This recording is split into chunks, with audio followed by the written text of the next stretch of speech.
13:43, ya está en el estudio la periodista Isel Guerra del área internacional. Cambiamos el foco informativo y nos vamos, Isel, a Polonia, que ha recibido ataques con drones. Se dice que podrían ser de Rusia, con objetivo de Polonia o tal vez con otro objetivo. Ese es el contexto. Te quisiera preguntar para partir este comentario, Isel, ¿qué ha dicho la OTAN al respecto? ¿Qué tal? Bienvenida. ¿Cómo estás, José? Muy buenas tardes. Sí, varias declaraciones y reacciones hemos visto durante esta jornada a raíz de lo que ocurría en horas de esta madrugada con la presencia precisamente de estos drones sobre territorio polaco, que elevaba aún más las tensiones, por cierto, en Europa, porque es primera vez que esta nación se ve enfrentada a esta situación, y también con la OTAN, que determina o decide adoptar esta decisión de derribar precisamente estos drones. Esto también marca un punto importante en medio de este conflicto. En lo que se entiende es una gran provocación para Europa y también para la alianza militar. Y bueno, precisamente a raíz de lo que estaba ocurriendo por esas horas con un ataque de Rusia contra Ucrania, es que todavía queda la gran duda respecto de cuál era el objetivo detrás de estos drones, si es que efectivamente se trataba de un ataque contra Polonia, o si por el contrario, como han planteado algunos, pudo haber sido alguna especie de error, o incluso, como señalaba el ex vocero del Departamento de Estado de Joe Biden, para probar la determinación y las defensas de la OTAN. Fuera como fuere, finalmente esta situación es que hemos conocido durante las siguientes horas varias reacciones, entre ellas la del primer ministro de Polonia, Donald Tusk, quien aseguraba que una gran proporción de estos drones ingresaron desde Bielorrusia, en un hecho que se extendió por varias horas, desde algunos momentos antes de la medianoche hasta las 6:30 de la mañana, hora local. Tusk aseguraba durante esta jornada en declaraciones ante la prensa: no hay motivos para decir que se está en una guerra, pero sin embargo también reconocía: Polonia está más cerca de un conflicto abierto que en ningún otro momento desde la Segunda Guerra Mundial. Y los efectos lo ven ustedes allí en pantalla, con algunos de los registros precisamente de la caída de fragmentos de estos drones, particularmente cerca de la frontera con Ucrania, particularmente en esta zona que está a 100 kilómetros aproximadamente de Wiriki, que es una de las localidades donde uno de los restos de estos drones impactó contra una vivienda residencial. De hecho, vemos precisamente allí los daños que dejó en el techo de ese inmueble. Y claro, pese a estas imágenes, de todas formas no se han registrado ni reportado personas heridas o que pudieran haber muerto producto de este hecho, pero de todas formas aquí ya Polonia invocó el artículo número 4 de la OTAN, y que básicamente determina que el principal órgano de toma de decisiones políticas de esta alianza militar se va a reunir para discutir esta situación y sus próximos pasos. Respecto de las reacciones, también en esa misma línea, desde la Unión Europea, ¿no? La jefa de la política exterior también acusaba que esta violación es la más grave del espacio aéreo europeo por parte de Rusia desde el inicio de la guerra. Y a su juicio, insisto también en esa premisa, esto fue intencional y no accidental. Es parte, ¿no?, de una de las principales noticias de esta jornada, y también con el aumento de las tensiones, por cierto, que genera. Hasta este momento Rusia no se ha referido mayormente respecto de esto que ocurría en horas de esta madrugada. Son varias las reacciones que, por cierto, llegan desde Europa a raíz precisamente de esta acción y de la respuesta que tuvo la alianza militar de allí, con el respaldo también de aviones de Países Bajos, junto con los de Polonia, poder derribar precisamente estos drones rusos que sobrevolaban el territorio de Polonia.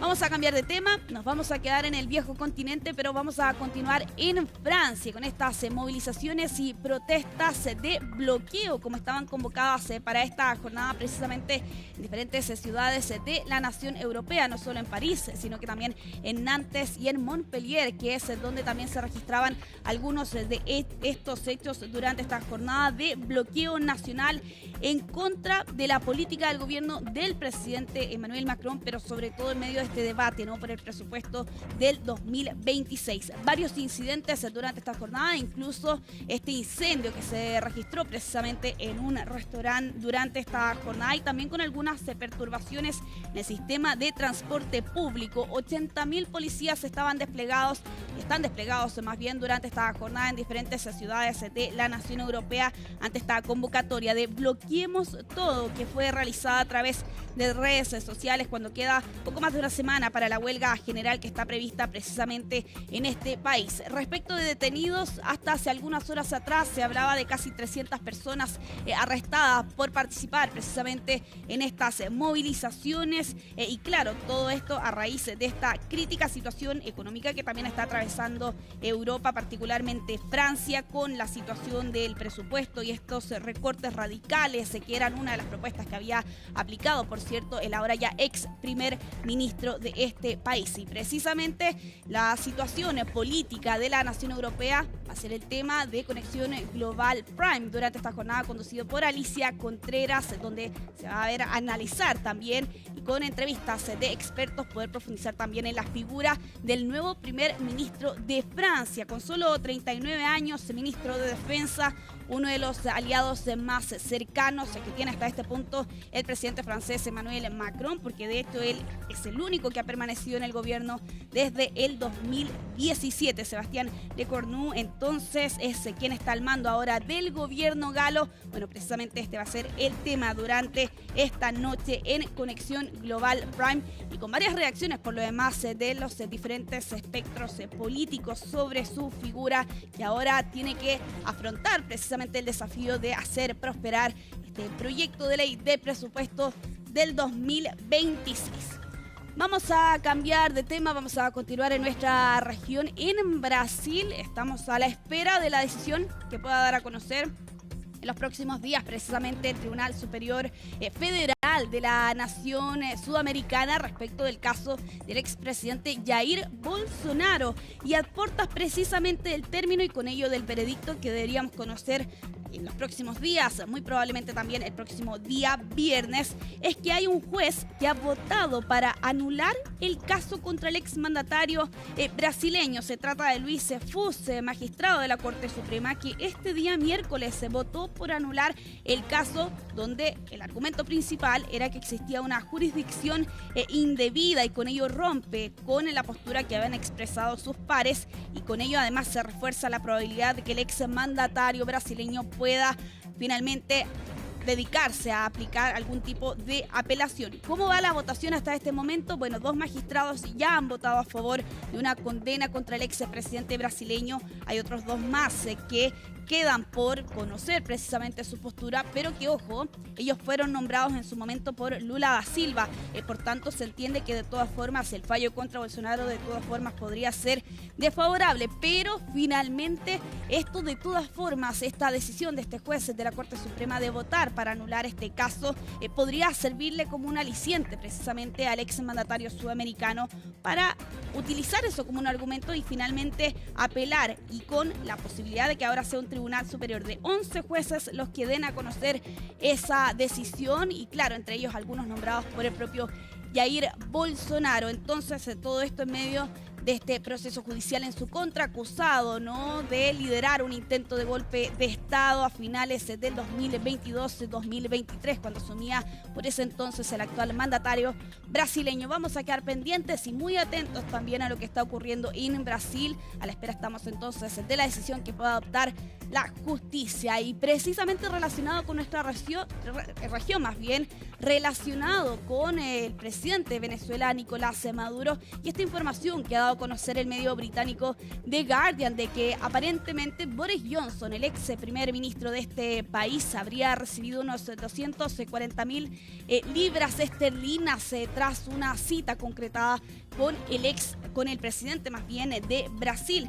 Aquí son datos filtrados del archivo del despacho privado, entre ellos correos electrónicos, cartas, boletas, discursos y contratos comerciales que dan cuenta, por cierto, de este pago que habría recibido Boris Johnson por una reunión con Nicolás Maduro en febrero del año pasado, cuando Johnson ya no era primer ministro de Reino Unido. Un encuentro de unos 45 minutos con los que unos días después recibió $230.000 de un fondo que se pagó el 7 de mayo del año pasado.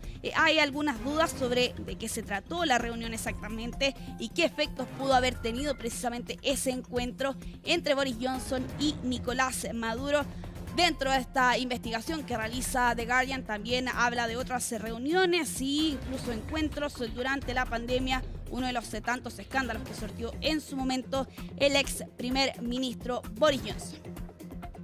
Estos últimos 3 días nuestra mirada ha estado puesta en Nepal, en esta nación asiática, debido a estas convulsas movilizaciones y protestas que incluso llevaron al ahora ex primer ministro de esta nación precisamente a renunciar a su cargo, ¿no? Debido a estas movilizaciones de la generación Z. Bueno, a raíz de lo que vimos el día lunes y también el día ayer con la quema de edificios, incluso de la muerte de la esposa de un ex primer ministro de esta nación, es que durante este día miércoles el ejército de Nepal ha adoptado una serie de medidas con una nación que ha amanecido bajo el control militar y con ello el aumento del despliegue de sus tropas, también con un estricto toque de queda que comenzó a las 5 de la tarde y que se va a extender hasta las 6 de la mañana de este día jueves. Y claro, con protestas que en un inicio habían comenzado siendo pacíficas, donde se han registrado ya 30 personas fallecidas al menos, según hace el recuento de la agencia AFP, pero que sin embargo a raíz precisamente de esta reacción de la policía se tornan bastante violentas y con las imágenes y los efectos que se veían durante esta madrugada, ¿no? Algunos efectos gubernamentales, no solo la renuncia, ¿no?, del primer ministro, sino que también se incendió el Parlamento, el Tribunal Supremo, la oficina de la presidencia, incluso el edificio que alberga un importante medio de comunicación. Y claro, todo esto a raíz de la prohibición gubernamental de las redes sociales, una corrupción generalizada, también acusan aquí los manifestantes de entre 13 y 28 años, y a eso se suma además también la situación económica, con escasas oportunidades, un desempleo del 20% precisamente en ese grupo etario hasta el año pasado, una nación que se sustenta en base, ¿no?, a las remesas, precisamente estos jóvenes que deciden abandonar este país para poder sustentar a sus familias. Esta era la imagen de Nepal durante esta jornada con el ejército desplegado en las calles. Habrá que ver finalmente cuál va a ser el futuro de esta nación sumamente convulsa en estas últimas décadas.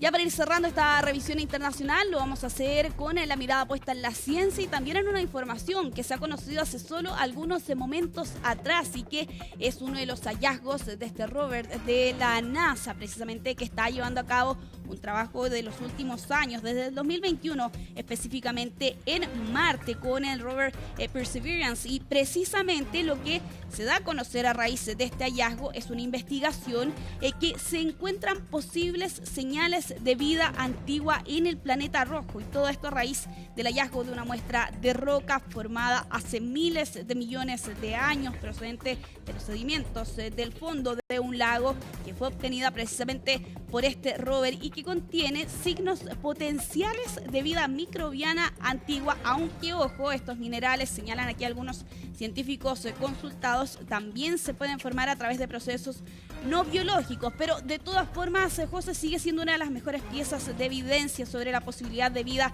en Marte. Sí. Todo esto como parte también que ha hecho este rover precisamente en estos últimos 4 años de su presencia en el planeta rojo. Y claro, habrá que ver qué otros hallazgos podría hacer y sobre todo en esta investigación qué otros objetivos se pueden dar precisamente con el hallazgo de esta roca. Claro que sí, Isel Guerra, y para saber más de Marte es clave pasar por la Luna primero. Exacto. Así es que vamos a quedar muy atentos a cómo sigue la misión Artemis de la NASA. También. Gracias, Isel Guerra, que estés muy bien. Buena tarde. Que estés bien. Chao, nos vemos. 13:57, pausa. Al regreso hablamos de deporte en CNN Tarde.